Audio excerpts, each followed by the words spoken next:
Hello दोस्तों, स्वागत है आप सबका वापस सोशोलॉजी के लेक्चर में। और आज हम चैप्टर 2 शुरू कर रहे हैं। एंड चैप्टर 2 में कौन सा पहला टॉपिक साइंस क्या होती है उसके बारे में जानेंगे, साइंटिफिक मेथड के बारे में, एंड इसका क्रिटिसिज्म पढ़ेंगे कि क्या क्या किसी ने क्या क्या क्रिटिक में इसके लिखा। तो आपको मैं चैप्टर 2 का एक सिलेबस क्विकली अगर बता दूं तो चैप्टर 2 का सिलेबस आपके सामने प्रकट हुआ है। वो है scientific method critic, then major theoretical strands of research methodology. ये हम डिटेल में चैप्टर 3 हमारा पूरा ही यही है। And positivism and critic next lecture में करेंगे। फैक्ट वैल्यू ऑब्जेक्टिविटी उसके नेक्स्ट, नॉन पॉजिटिविस्ट मेथडोलॉजीज उससे नेक्स्ट। ठीक है जी, तो इससे शुरू करते हैं आज chapter. Okay, scientific method and critic. सबसे पहले सोशोलॉजी एज साइंस। सोशोलॉजी क्या साइंस है उसके भी पहले मैं आपसे चाहता हूँ पूछना, साइंस क्या होती है, व्हाट इज साइंस। ठीक है, ये बचपन से लेकर आज तक आप साइंस इतनी बार पढ़ चुके हो, लेकिन साइंस है क्या हमें यही नहीं पता चलता एग्जैक्टली क्योंकि पेपर हमारा थोड़ा अकेडमिक है। तो हमें बेटर है कि हर चीज़ की अगर डेफिनेशन मिल जाए तो हम हर चीज़ को डिफाइन करेंगे। मैं आपको यहाँ पे क्विकली साइंस डिफाइन कर रहा हूँ। तो सबसे पहले थोड़ी भूमिका बांध रहे हैं सोशोलॉजी के बारे में। इमर्ज्ड सोशोलॉजी क्यों आई थी? Due to challenges posed before modernity, की मॉडर्निटी के आगे चैलेंजेस आए थे तो सोशोलॉजी आई थी। लेकिन अब इनिशियल जो हमारे सोशोलॉजिस्ट थे वो चाह रहे थे कि सोशोलॉजी को इस तरह से डेवलप किया जाए कि ये भी एक नेचुरल साइंस, जैसे केमिस्ट्री फिजिक्स मैथ्स होते हैं, ऐसे ही एक नेचुरल साइंस के जैसे एक साइंस बने सोशोलॉजी, जो एग्जैक्ट वैसे ही प्रिंसिपल्स पे काम करती हो। तो सॉरी, तो जैसे इनिशियल जो हमारे सोशोलॉजिस्ट थे उनकी भाषा में, उनके शब्दों में ये कैसे नजर आता है। Saint Simon social physics word use करते हैं। ठीक है जी। ऑगस्ट कॉम्टे वो बोलते हैं सोशल स्टैटिस्टिक्स, सोशल डायनामिक्स, सभी फिजिक्स के वर्ड्स हैं ये। ठीक है। हर्बर्ट स्पेंसर ऑर्गेनिज्मिक एनालॉजी हमने डिस्कस की थी क्या होती है। ऐसे ऐसे वर्ड यूज कर रहे हैं। Durkheim moral density, moral volume की बात कर रहे हैं कि डेंसिटी, वॉल्यूम, ये सब साइंस के शब्द हैं। तो सोशोलॉजी को थोड़ा साइंस की तरह दिखाना चाहते हैं वो कि सोशो भी एक साइंस है। तो but it was found sociology could not stand all parameters of natural science, कि सोशोलॉजी नेचुरल साइंस के हर एक पैमाने पर या पैरामीटर पर खरी नहीं उतर रही थी। तो ये पैमाने थे क्या नेचुरल साइंस के? तो इसलिए डिबेट शुरू हुई कि whether sociology is a science और नॉट, सोशो साइंस है भी है या नहीं। तो अब ये साइंस होती क्या है, अगला हमारा सबसे पहला सवाल कि व्हाट इज साइंस। ठीक है, मैं आपको डिफाइन करके दे रहा हूं यहाँ पे, बहुत ही एक इजी कीवर्ड है हमारे पास। साइंस की 4 प्री कंडीशंस हैं। जो साइंस है वो 4 चीज़ों पे रेस्ट करती है, जो हम डेफिनेशन बनाने की ट्राई कर रहे हैं। आपको मैं इसका कीवर्ड भी दूंगा, कैसे याद कर सकते हैं। ठीक है, सबसे पहला थ्योरेटिकल ओरिएंटेशन, कि साइंस की ओरिएंटेशन जो होती है, साइंस का जो झुकाव है वो थ्योरी बनाने की तरफ काफ़ी ज़्यादा होता है। थ्योरेटिकल होती है कि ऐसी चीज़ बनाएं, ऐसा कोई कुछ हम ऐसा साइंस चाहती है, ऐसा कुछ काम करें जिसको रिप्रोड्यूस करना आसान हो। एक बार ही अगर हमने कोई चीज़ अगर बना दी, इन्वेंट कर दी, तो उसको वापस दोबारा से रिप्रोड्यूस करना आसान हो ताकि थ्योरी बन जाए। ठीक है जी, ओके। देन उसके बाद ऑब्जेक्टिविटी इन रिसर्च। अब ये नया वर्ड आ गया, हम इसको काफ़ी और इत्मीनान से डिस्कस करेंगे, आगे चलते रहेंगे। ऑब्जेक्टिविटी का मतलब होता है चाहे मैं रिसर्च करूं चाहे आप रिसर्च करो, हम बिल्कुल सेम सी चीज़ देखें। हम अपने बायसेस को बीच में मत लेकर आए। बायस क्या होता है? बायस का मतलब होता है जो जिस तरह से मैं सोचता हूँ। फॉर एग्जाम्पल लेट्स से ऐसा हो सकता है कि अगर मान लो मेरा रिलीजन, अगर लेट्स से मेरा रिलीजन हिंदुइज्म है, तो हो सकता है कि मेरा झुकाव हिंदू फिलॉसफी की तरफ ज़्यादा हो। एंड तो मैं को कोई रिसर्च करनी है, मेरे को बोलें कि काओ स्लॉटर पे रिसर्च करो, हो सकता है बोलूँ कि काओ स्लॉटर नहीं होना चाहिए। ठीक है जी, ओके। लेट्स से कि कोई किसी और धर्म से आता है, लेट्स से कोई क्रिश्चियनिटी से आता है, उसको ऐसे कोई कॉन्सेप्शन नहीं है कि काओ की प्योरिटी एटसेट्रा को लेके उसको पूछें कि काओ स्लॉटर होना चाहिए कि नहीं, वो कहेगा हाँ जी कोई चक्कर नहीं, कि ये शायद लेट्स से कि ये भी एक नॉन वेजिटेरियन का फूड हो सकता है एटसेट्रा। तो वो ऑब्जेक्टिव, उसकी ऑब्जेक्टिविटी एंड एक हिंदू की ऑब्जेक्टिविटी विल वेरी। तो हम इसको ऑब्जेक्टिविटी कहेंगे ही नहीं, हम इसको क्या कहेंगे? जब हमारे बायसेस, जिस पर्टिकुलर विचारधारा को हम बिलोंग करते हैं, जब वो बीच में आ रहे हैं तो हम बोलते हैं ऑब्जेक्टिविटी रही नहीं, अब क्या हो गई है, वो सब्जेक्टिविटी हो गई है। सब्जेक्टिविटी का मतलब क्या होता है? जो सब्जेक्ट है, जो पढ़ रहा है, सब्जेक्ट उसको बोलते हैं जिस पे रिसर्च हो रही है, जो सब्जेक्ट है वो अपने हिसाब से जज करता है। ठीक है, अपर इंडिया की देखो इनिशियल प्रॉब्लम ही यही थी, जो अपर कास्ट थी, अपर कास्ट वो अपने हिसाब से चाहती थी काम चलाना, लोअर कास्ट कहती नहीं ठीक है जी हमारा कि कुछ और तरह से हम पे अन्याय हो रहा है, अत्याचार हो रहा है, तो अपने अपने विचार आगे रख रहे थे और उससे जिससे लड़ाई झगड़ा भी हो रहा था। तो क्या था, सब्जेक्टिव अप्रोच थी। हम क्या चाहते हैं कि हमारी रिसर्च ऑब्जेक्टिव हो, ऑब्जेक्टिव ठीक है जी, किसी के पर्सनल बायसेस बीच में ना आए। आगे तो तीसरा जो साइंस का जो एक प्रिंसिपल है, प्री कंडीशन है, वो है क्वांटिफाइबिलिटी। क्वांटिफाई मतलब कि नंबर, न्यूमेरिकल ओरिएंटेशन। जो हमारी जैसे लेट्स से अगर मैं पूछूं कि खाना कैसा लगा आपको रेस्टोरेंट में, आप बोलोगे अच्छा लगा। व्हाट इज अच्छा? अच्छा तो डिफाइन करना बड़ा मुश्किल है, किसी को बताना, किसी बहुत अच्छा ओके थोड़ा और। तो ये सब जो हमारी सोशल साइंसेज की जो चीज़ें होती हैं वो क्या होती हैं, क्वालिटेटिव होती हैं। हम उसकी क्वालिटी पे जज करने की ट्राई करते हैं, लेकिन साइंस क्या करती है, क्वांटिटी, क्वांटिफाई करने की ट्राई करती है। लेट्स से बोलूं कि इंडिया में लाइफ कैसी है, आप बोलोगे इंडिया में लाइफ ठीक ठीक है, ठीक है जी, तो किसी को बताना हो तो बड़ा मुश्किल है। तो इसीलिए आप क्या चाहते हो, साइंस कहती है कि हर चीज़ को क्वांटिफाई करो, तभी ही हम उसको ठीक से डिस्क्राइब कर सकते हैं, थ्योरेटिकली ऑब्जेक्टिव हो सकते हैं एटसेट्रा। तो क्वांटिफाइबिलिटी की तरफ साइंस का काफ़ी झुकाव रहता है, ठीक है। And then intersubjective reliability, इसका मतलब क्या हुआ, जो बात मैं समझ रहा हूँ वो आप भी समझो, ठीक है जी। लेट्स से अगर मैं आपको बोलता हूँ कि सन है ना, सूरज, तो जो मैं सन से समझता हूँ आप भी वही समझते हो, ठीक है जी। अच्छा मैं बोलता हूँ कार, आप जो समझते हो मैं वही समझता हूँ, ठीक है। इंटर सब्जेक्टिव रिलायबिलिटी बहुत हाई है जो साइंस के कॉन्सेप्ट्स की, इसीलिए लेट्स से साइंस का कॉन्सेप्ट है एटम, जो आप समझ रहे हो वही मैं समझ रहा हूँ, ठीक है। तो इसीलिए साइंस की ये चार चीज़ें हैं, इसको याद रखना। मैं इसका कीवर्ड यहाँ पे लिख के दे रहा हूँ आपको अलग से। इसका हमने कीवर्ड क्या बनाया हुआ है, टोकी, TOQI, टोकी। टोकी बार बार मैं यूज़ भी करूँगा। टोकी is theoretical orientation, objectivity in research, quantifiability and intersubjective reliability. टोकी मत भूलना, टोकी से हम बहुत सारे आंसर बनाने की ट्राई करेंगे। ओके, ये तो हो गए साइंस की, साइंस क्या कहलाती है, आगे देखते हैं। तो क्या सोशो साइंस है, इज सोशो अ साइंस, कि हम अब आर्ग्यूमेंट्स लेके आते हैं फेवर में, ठीक है जी, कि हाँ जी सोशो भी एक साइंस है। ये सारे जो हमने पैमाने चुने टोकी वाले, ये टोकी पे सोशो खरी उतरती है। कैसे, आओ देखें।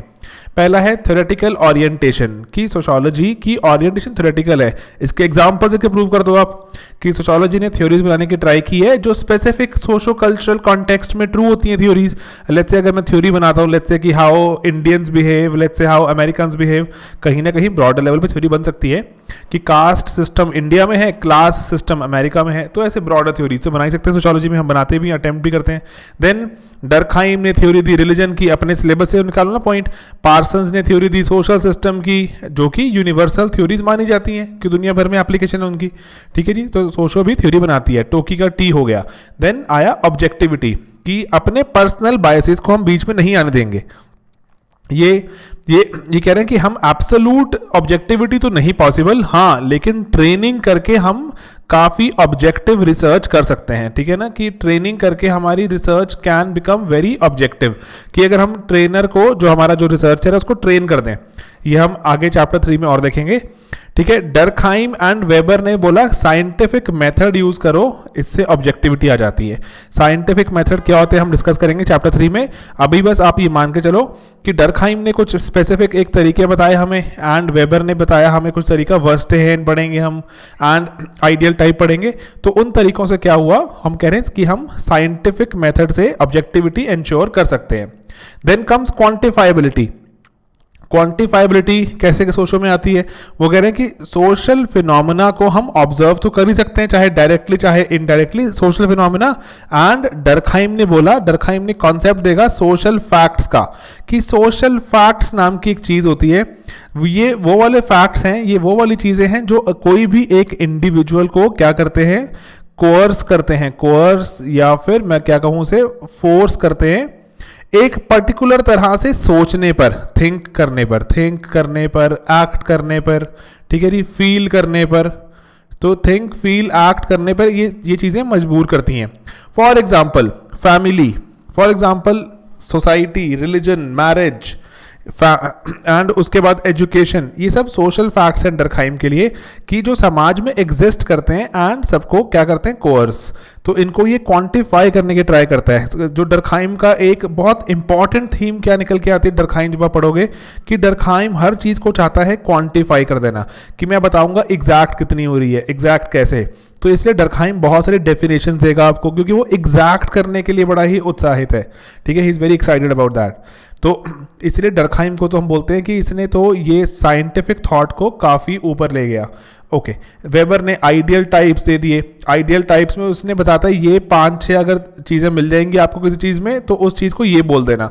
फॉर एग्जांपल ब्यूरोक्रेसी, तो ब्यूरोक्रेसी जिसके लिए आप सब जॉब के लिए ट्राई भी कर रहे हो, तो ब्यूरोक्रेसी के वेबर ने आइडियल टाइप दी। आइडियल टाइप में बस वेबर क्या करता है, वेबर आपको बहुत सारे पॉइंट्स बता देता है कि ये वाले अगर आपको पॉइंट्स दिखेंगे तो इस चीज़ को आप ये बोल देना, ठीक है जी। अच्छा जी, अगर आपको ये 4 पॉइंट दिखे तो ये वाली चीज़ अथॉरिटी होती है, ठीक है, इसको पावर कहते हैं। और अच्छा, अगर आपको ये 5 पॉइंट दिखे तो इस चीज़ को आप क्या बोल दोगे, let's say you can call it a religion. तो इसने बहुत सारी चीज़ों के पॉइंट्स लिखे। अटेम्प्ट क्या कर रहा है, क्वांटिफाई करने की अटेम्प्ट कर रहे हैं सारे के सारे, ठीक है जी। अपना लास्ट टोकी में आए रह गया इंटर सब्जेक्टिव रिलायबिलिटी। जो मैं समझता हूँ वो वही सेम चीज़ आप समझते हो क्या कॉन्सेप्ट से, तो उसको इंटर सब्जेक्टिव, सब्जेक्ट बदल जाएं लेकिन बात सेम रहे। तो ये हाँ जी, बहुत सारी चीज़ें जो हमारे समाज में हो रही है, सोशल में हो रही हैं, जिनकी इंटर सब्जेक्टिव रिलायबिलिटी काफ़ी हाई है। फॉर एग्जाम्पल क्लास, जो मैं समझता हूँ क्लास से हाई क्लास है बंदा, लो क्लास है आप भी वही समझते हो। कास्ट से वही समझते हो। फैमिली, जो मैं फैमिली को इमेजिन करता हूँ मोर और लेस आप भी वही कर रहे हो। तो इंटर सब्जेक्टिव रिलायबिलिटी हमारी यहाँ पर सोशो में है। तो हमारी सोशो इन चारों पैमानों पे खरी उतरी कहीं ना कहीं, तो क्या सोशो साइंस हो गई। लेकिन हम काउंटर भी दे देते हैं कि सोशो साइंस क्यों नहीं कहलाती। तो बिल्कुल जो चीज़ें आपने पढ़ी हैं अभी, टोकी को ही रिवर्स कर दो। सोशो दिखता है कि थ्योरी जो है, थ्योरी सोशो की कोई थ्योरी फाइनल नहीं है, एक जगह एप्लीकेशन है दूसरी जगह नहीं है, ठीक है जी। उसके बाद ऑब्जेक्टिविटी, ऑब्जेक्टिविटी तो हुई एक ही चीज़ को लेट्स से कार्ल मार्क्स ने स्टडी किया। मान लो रिलीजन को यहाँ लिख लो आप ये प्लीज़ अपने नोट्स में। कार्ल मार्क्स ने जब स्टडी किया रिलीजन को, तो वो बोलता है कि रिलीजन तो अमीरों के हाथ की कठपुतली है और गरीबों पे अत्याचार करने के लिए काम करता है। जबकि सेम चीज़ जब डर्कहाइम स्टडी करेगा वो बोलेगा रिलीजन तो काफ़ी इंटीग्रेट करता है, रिलीजन इज़ वेरी इंटीग्रेटिंग, लोगों को इकट्ठा पास लेके आता है। मार्क्स समझता है कॉन्फ्लिक्ट लेके आता है या फिर कि तोड़ रहा है समाज को, डर्कहाइम समझ रहा है जोड़ रहा है। तो ऑब्जेक्टिविटी कैसे आ गई, ठीक है जी। उसके बाद आगे अपना क्वांटिफाइबिलिटी, कि क्वांटिफाई करने की ट्राई करें। बहुत सारी चीज़ें क्वांटिफाई हो ही नहीं सकती। How can we quantify family, how can we quantify marriage, ठीक है। समाज में इतनी सारी चीज़ें चल रही है, क्वांटिफाई करना इम्पॉसिबिलिटी है। एंड लास्ट आया इंटर सब्जेक्टिव रिलायबिलिटी, ये भी वेरी करती है। किसी के लिए हम अपने जो पीछे चीज़ें लिखी हैं उसको हम रिफ्यूट करेंगे ना, फिर जो फैमिली है, हो सकता है किसी के लिए फैमिली सिर्फ 4 लोग हों कि पापा मम्मी और भाई बहन फैमिली है, किसी के लिए चाचा चाची दादा दादी, एक्सटेंडेड फैमिली को फैमिली बोलता हूँ, ठीक है जी। किसी के लिए सिर्फ दोस्त ही फैमिली है, ठीक है। तो फैमिली की डेफिनेशन भी वेरी कर रही है कि किसको फैमिली कहा जाए। तो इंटर सब्जेक्टिव रिलायबिलिटी भी यहाँ पर लो है। तो हम यहाँ पे बस वही लिख रहे हैं कि लिमिटेशन है, जैसे नेचुरल साइंस क्यों नहीं कहा जा सकता, एम्पीरिकली चीज़ें देखना मुश्किल होता है ना। एम्पीरिकली मतलब जाके आप अगर मार्केट में निकलो, समाज में निकलो, तो आपको चीज़ें नज़र नहीं आती बहुत ऑफन ना। लेट्स से कि आपको नज़र नहीं आता अबाउट लेट्स से कि कास्ट किस तरह से प्रैक्टिस हो रही है, एकदम से ऑब्जर्व करना पड़ेगा, रुकना पड़ेगा। टेस्ट करना बड़ा मुश्किल है थ्योरीज को, टेस्ट नहीं हो पाती, थ्योरी बनाते हो आप। और यूनिवर्सल तो बन ही नहीं पाती सोशियोलॉजी में थ्योरीज। एब्सोल्यूट ऑब्जेक्टिविटी भी हमने देखा नहीं आ पाती, ठीक है जी। तो ये वाली चीज़ें हैं जो हमारी, ये इस पे सोचो कई बार क्या बहुत बार खरी नहीं उतरती। तो लेकिन अगर हम सोचो को सिर्फ एक मेथड ऑफ इंक्वायरी की तरह देखें, या फिर साइंस को एक मेथड ऑफ इंक्वायरी की तरह देखें कि साइंस तो एक आपकी स्पिरिट है, साइंटिफिक होना, कि अगर आप साइंटिफिक होना तो एक तरीका है। तो सोशोलॉजी तो सोशो साइंस बन के निकल के आती है। इसीलिए आप क्या बोलोगे कि इवन नेचुरल साइंस भी जो है जिससे आप कंपेयर कर रहे हो, नेचुरल साइंस से सोशो को कंपेयर कर रहे हो, इवन नेचुरल साइंस भी क्या है, इन सब चीज़ों पर खरी नहीं उतरती टोकी पर। जैसे फिजिक्स केमिस्ट्री मैथ, ये भी टोकी पे खरे नहीं उतरते। कितनी सारी चीज़ें हैं जो थ्योरेटिकल है, कोई इंप्लीमेंटेशन नहीं उनकी लाइफ में। ऑब्जेक्टिविटी वेरी करती है कि सेम चीज़ पे एटम पे एक बंदे ने थ्योरी ये दी, दूसरे बंदे ने थ्योरी को नकार दिया। क्वांटिफाई नहीं कर पाते बहुत सारी चीज़ें। एस्ट्रोनॉमी में इतनी सारी चीज़ें यहाँ पे भी क्वांटिफाई नहीं हो पाई। कितने स्टार्स हैं, हु नोज कितने स्टार्स हैं, नहीं पता हमें, ठीक है जी। इंटर सब्जेक्टिव रिलायबिलिटी, कि एक चीज़ को, जैसे अगर हमारी इंटर सब्जेक्टिव रिलायबिलिटी ही अगर अचीव हो जाती, साइंस में इनोवेशन ना होती। इंटर सब्जेक्टिव रिलायबिलिटी नहीं है कि किसी चीज़ को आपने कुछ और समझा, मैंने उसको कुछ और समझा, तो हमारी जो विचारधारा में बदलाव हुआ तो हमने नई नई चीज़ें निकाली। अगर हम एक ही जैसे सोचते रहते तो नई नई चीज़ें कहाँ से निकलती। इसीलिए हम बोलते हैं नेचुरल साइंस में भी कहाँ ही हो रहा है, कितनी सारी चीज़ों की एक्सपेरिमेंटेशन की कोई पॉसिबिलिटी नहीं है, ठीक है जी। एंड मैक्स वेबर इसलिए क्या आके एक गदर से लाइन बोल देंगे, वो बोलेंगे कि हमारा सब्जेक्ट मैटर ही डिफरेंट है। सब्जेक्ट मैटर डिफरेंट होने से, क्योंकि हम तो साइंस जो है स्टडी करती है एलिमेंट्स वगैरह को, नॉन लिविंग बींग्स, और सोशो स्टडी करती है ह्यूमन बींग्स को, तो जिनमें कॉन्शियसनेस है, जो जो सोच सकते हैं, तो इसलिए सब्जेक्ट मैटर ही डिफरेंट है। तो it is futile to compare socio and science. तो सोचो तो अपने आप में ही एक अलग तरह की साइंस है। वेबर ने बोल दिया अ साइंस इन इटसेल्फ। ये डायलॉग याद रख लेना, ठीक है, a science in itself. Okay, अब आर्ग्यूमेंट्स अगेंस्ट में फाइनली हम कंक्लूड करेंगे। नेचुरल साइंसेज की जो स्टेटमेंट है वो भी क्या होता है, go for statement of facts. Natural sciences की स्टेटमेंट तो फैक्ट स्टेट करती हैं। सोशो की स्टेटमेंट होती है थोड़ा वैल्यू स्टेट करती हैं। वैल्यू मतलब जो चीज़ें थोड़ी सी डिजायरेबल हैं वो स्टेट करती हैं सोशो की चीज़ें, ठीक है जी। और इसीलिए आपको अल्टीमेट कंक्लूजन दे रहा हूँ मैं, जो हमने पहले चैप्टर में 1 में पढ़ा हुआ है, उसको बस ढंग से यूज कर रहे हैं। विंडलबैंड एंड हेनरिक रिकट हैं, विंडलबैंड एंड रिकट के नाम से आपको दिखेगा बुक्स में। इन्होंने क्या बोला कि ये नियो कांतियंस हैं। नियो कांतियंस मतलब कौन से तरह के लोग हैं ये फॉर्मल स्कूल के लोग हैं, फॉर्मल कि माइक्रो पे ध्यान देना चाहते हैं, ठीक है, ओके। और ये क्या बोलते हैं कि इन्होंने कॉन्सेप्ट इंट्रोड्यूस किया नोमोथेटिक एंड इडियोग्राफिक का। कैसे, वो कह रहे नोमोथेटिक, जो हमारी नेचुरल साइंस होती है वो नोमोथेटिक होती है। कैसे, क्योंकि वो ब्रॉडर नॉर्म्स निकाल देती है दुनिया के, कि ऐसे ये तारे, चांद तारे ऐसे बिहेव करेंगे, ग्रेविटी ऐसे काम करेगी, एक्सेट्रा। वो इसीलिए नॉर्म्स निकाल देते हैं, जनरलाइज करने की टेंडेंसी है साइंस में। जबकि सोशो को क्या बोलते हैं, socio is idiographic. Socio study करना चाहती है अलग अलग लेवल पे, इंडियंस कैसे बिहेव कर रहे हैं, अमेरिकन कैसे बिहेव कर रहे हैं, इंडियंस के अंदर लेट्स से मराठी कैसे, पंजाबी कैसे, एक्सेट्रा। तो इसीलिए वो सोशो को क्या बोलते हैं कि इसलिए जो socio is idiographic and it is more suited for humanities. Subjective interpretation है, वो कह रहे इसलिए जंग बंद करो, आप अलग रहो, साइंस वाले सोशो वाले अलग रहेंगे, ठीक है जी। इस कह रहे ये कॉन्सेप्ट को कंपेयर करना he is futile. Okay, so methodology वगैरह जो है वो सोशोलॉजी की डिफरेंट है, थ्योराइज करने के तरीके डिफरेंट है। एंड इसको हम मीड में पढ़ेंगे, गॉफमैन वगैरह। Goffman is one of the most highly acclaimed and highly quoted thinker of sociology, Goffman. तो गॉफमैन ने क्या बोला कि use different approaches to understand social phenomena, कि सोशल फिनोमेना के लिए हमें अलग ही औजार, अलग टूल बनाने पड़ेंगे, क्योंकि साइंस की चीज़ें बोरो करना मुश्किल है। ओके, तो इसीलिए हम कंक्लूड करते हुए लिख देंगे साइंस। इसलिए साइंस भी देखो हमने पढ़ा ना, जो हमारी जो नेचुरल साइंसेज हैं वो नेचुरल साइंसेज देमसेल्फ वो भी टोकी पूरा नहीं कर पाती है ना, वो भी theoretical, objective, quantify, inter subjective reliability ये पूरा नहीं कर पाते साइंस। इसलिए हम साइंस की डेफिनेशन ही बदल देंगे। आप इसको कंक्लूजन में लिख सकते हो, बहुत ही बढ़िया कंक्लूजन बन जाएगा कि साइंस किसको कहा जाए। तो साइंस क्या निकल के आती है, साइंस एक जरिया है, साइंस एक तरीका है, ठीक है, काम करने का। साइंटिफिक, मैं ये काम साइंटिफिकली कर रहा हूँ, तो साइंस कोई अंत तो नहीं हुआ ना, साइंस मीन्स बन गया। तो साइंस मेथडोलॉजी है कि मैं चाहता हूँ वो तरीके यूज़ करना जो अपने लेट से जो साइंटिफिक तरीके यूज़ करना, या नहीं चाहता, पॉजिटिविस्ट हूँ या मैं नहीं हूँ, ठीक है। साइंटिफिक जो फॉर एग्जाम्पल अगर मैं आपको पॉजिटिविस्टिक थॉट में बताऊं, जैसे लेट्स से हमारा डरखाइम है, डरखाइम बोलते हैं कि जो भी चीज़ इंडिविजुअल सोच रहा है उसको रिजेक्ट कर दो, ठीक है, वो पॉजिटिविस्टिक थॉट है। क्योंकि ये वाला थॉट कहाँ से आता है, ये वाला थॉट वहाँ से आता है कि इंडिविजुअल एलिमेंट क्या सोच रहा है हमें कोई परवाह नहीं है, एलिमेंट्स कैसे बिहेव करते हैं हमें वो देखना है ना।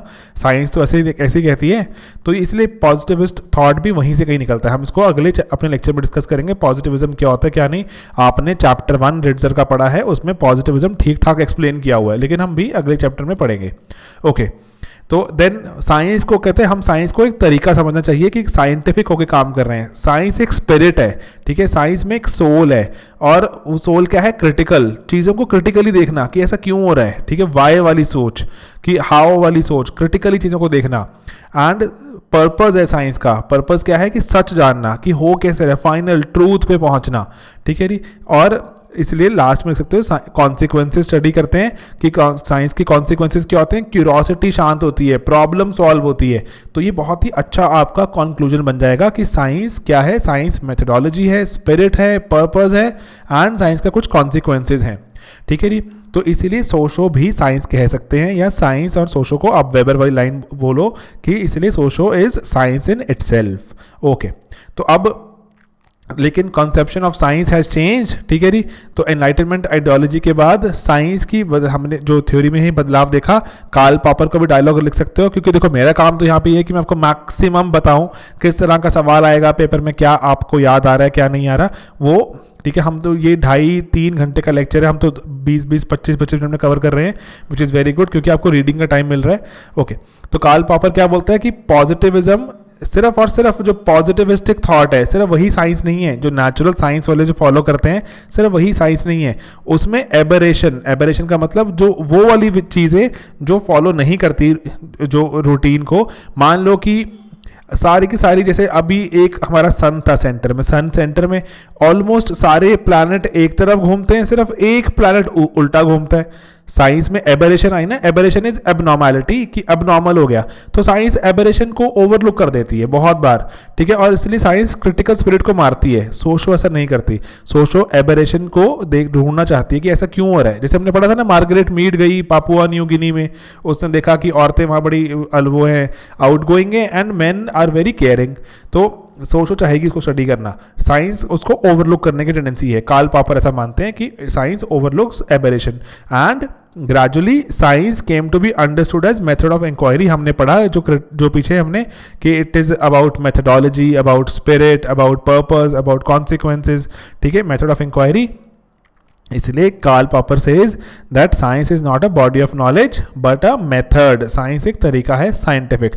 ठीक है, ये डायलॉग्स याद रखना, कार्ल पॉपर का नाम याद रखना। कार्ल पॉपर हाईली कोटेड है हमारे 2 चैप्टर्स में, 2 and 3 कार्ल पॉपर का बहुत कोट करेंगे हम। Okay, method of approaching and studying phenomena है। ओके, अब अपना नेक्स्ट टॉपिक शुरू करते हैं। अपने इसका लास्ट टॉपिक है वो है साइंटिफिक मेथड। तो मैं यहाँ ब्रेक ले रहा हूँ, will continue in the next lecture. Okay.